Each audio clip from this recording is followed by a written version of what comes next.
माऊलींची प्रतिक्रिया आपण पाहूयात. नोंदी सापडूनही आरक्षण न देणं ही दादागिरी आहे. आम्ही किती दिवस हा अन्याय सहन करणार, असा सवाल जरांगे पाटील उपस्थित करतायत. मराठा समाजाला सरसकट टिकणारं आरक्षण हवं आहे, असंही जरांगे पाटील म्हणतायत.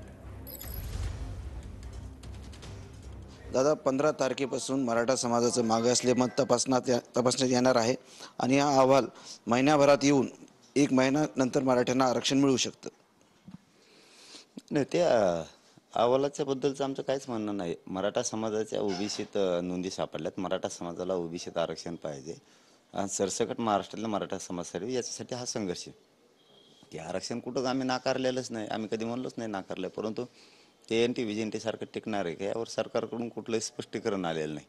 त्यामुळं त्याच्यावरती आम्ही काय बोलायचं. त्यापेक्षा आमच्या इथं नोंदी सापडल्यात. आमच्या पोरांची प्रचंड हाल व्हायला लागले. आम्हाला ह्या आरक्षणासाठी लढाई आणि आम्ही ती लढवतोय. 20 जानेवारीला आम्ही मुंबईला जाणार आहे. जर नाही त्याच्या आत दिलं तर. नोंदी सापडून तुम्ही विरोध करणार असाल तर कसं नेते समजायचं?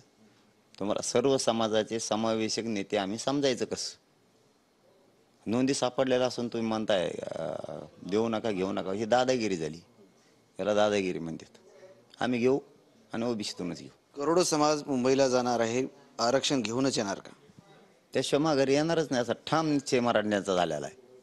कारण तुम्ही किती दिवस येड्यात काढणार आहेत? आज देतो, उद्या देतो, ह्या नोंदी काढतो, त्याच्यानंतर अहवाल घेतो, त्याच्यानंतर दुसरा घेतो अहवाल आणि मग कायदा पारित करतो. सगळं झालं तरी देत नाहीत. आम्हाला पर्याय नाही मुंबईकडे गेल्याशिवाय. किती दिवस अन्याय आम्ही तरी सहन करायचा?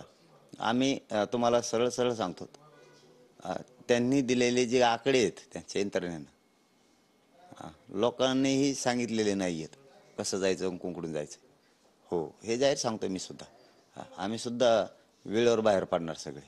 कॅमेरामन अमित आडेसह संजय सरोदे, TV9 मराठी, छत्रपती संभाजीनगर.